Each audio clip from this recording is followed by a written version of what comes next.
The tech tyrants just went nuclear ahead of schedule.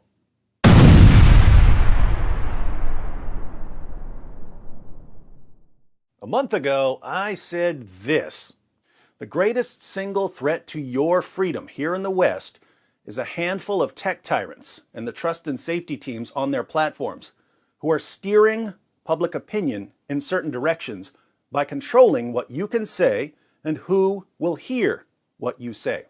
And I said this: if you still don't understand why I say that the greatest single threat to your freedom here in the West is a handful of tech tyrants and the trust and safety teams on their platforms, just think about this. How much political influence did Facebook and Twitter and YouTube wield just 10 years ago? Pretty much none. How much political influence do they wield now? Do they ever get better, or do they constantly, relentlessly get worse, more power hungry, more oppressive? You are living right in the middle of the most epic power grab in history. If these tech tyrants have been able to seize this much power and influence over the past decade, how much power and influence do you think they'll have in another decade? How correct was I? Well, Twitter just slapped the President of the United States right in the mouth, and there is absolutely nothing he can do about it because the tech tyrants are now more powerful as far as speech is concerned than the U.S. government, CNN reports. Twitter has suspended President Trump from its platform, the company said Friday evening, after close review of recent tweets from the @RealDonaldTrump account and the context around them. We have permanently suspended the account due to the risk of further incitement of violence, Twitter said. In the context of horrific events this week, we made it clear on Wednesday that additional violations of the Twitter rules would potentially result in this very course of action. Well, if President Trump was inciting violence, that would indeed be against the platform's policies, unless your name happens to be Muhammad, in which case you get a free pass. So let's see what Trump tweeted. Twitter's decision followed 2 tweets by Trump Friday afternoon that would end up being his last. The tweets violated the company's policy against glorification of violence, Twitter said. Oh my goodness, he was glorifying violence? And these 2 tweets must be read in the context of broader events in the country and the ways in which the president's statements can be mobilized by different audiences, including to incite violence, as well as in the context of the pattern of behavior from this account in recent weeks. The first tweet was about Trump's supporters. The 75 million great American patriots who voted for me, America first, and make America great again, will have a giant voice long into the future. They will not be disrespected or treated unfairly in any way, shape, or form. So that's glorifying violence. The second indicated Trump did not plan to attend Joe Biden's inauguration. To all of those who have asked, I will not be going to the inauguration on January 20th. So those were the tweets that were glorifying and inciting violence? Twitter said the tweet concerning inauguration could be viewed as a further statement that the election was not legitimate. It also said that the tweet could be interpreted as Trump saying that the inauguration would be a safe target for violence because he would not be attending.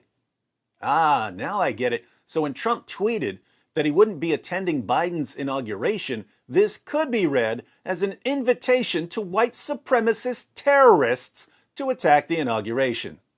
Sounds like the trust and safety team graduated from the Kathy Newman School of Comprehension. Trump's other statement about American patriots suggested that he plans to continue to support, empower, and shield those who believe he won the election, Twitter said. Isn't he about to be gone? How exactly will he be empowering and shielding people after he's gone? Not surprisingly, this ban is being celebrated by Trump's enemies. Civil rights leaders who have long criticized tech platforms for spreading hate speech and division welcomed Twitter's decision. Jonathan Greenblatt, the CEO of the Anti-Defamation League, called it an excellent step, a fitting end to a legacy of spewing hate and vitriol, Greenblatt said. President Trump incited the violent riots at the Capitol using social media and paid the price. Eric Nang, a spokesman for Muslim advocates, said Twitter is showing real leadership. As Twitter notes, letting Trump continue to post tweets, Facebook posts, and YouTube videos for his white nationalist supporters risks further incitement of violence, Nang said. Now it is up to Facebook and Google/YouTube to follow Twitter's lead. Wow, that's interesting. That was the spokesman for Muslim advocates agreeing that Trump was glorifying and inciting violence when he said that he wouldn't attend Biden's inauguration.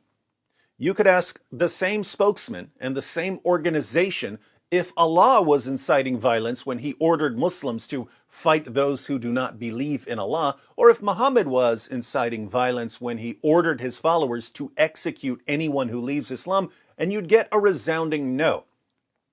Welcome to a world where your speech is now monitored and controlled by people who decide what you mean based on whether they like you or not.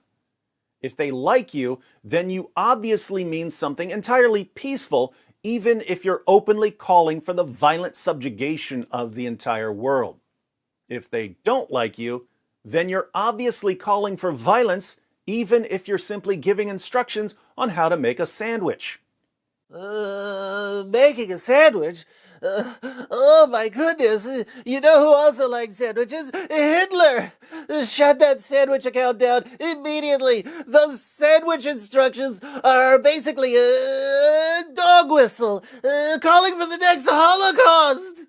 If you have a small account or a small channel and they don't like you, they'll just ban you. What are you going to do about it? If you have a big account or a big channel and they don't like you, they've already decided that they're going to ban you. They're just waiting for you to say something, anything that they can call hate speech. But if they really, really don't like you, they interpret everything you say as hate speech. So they can point to anything you say and call it hate speech. Now, I think the tech tyrants jumped the gun on this one. They had already won. There was no need to spike the ball. But they decided to do an end zone celebration that showed everyone how much power they have. About 3 or 4 years too early. This could backfire.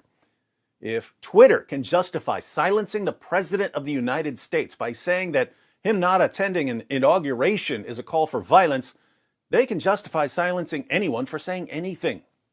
And most people don't like the idea of a bunch of narcissistic control freaks being able to silence them. But we'll see what happens.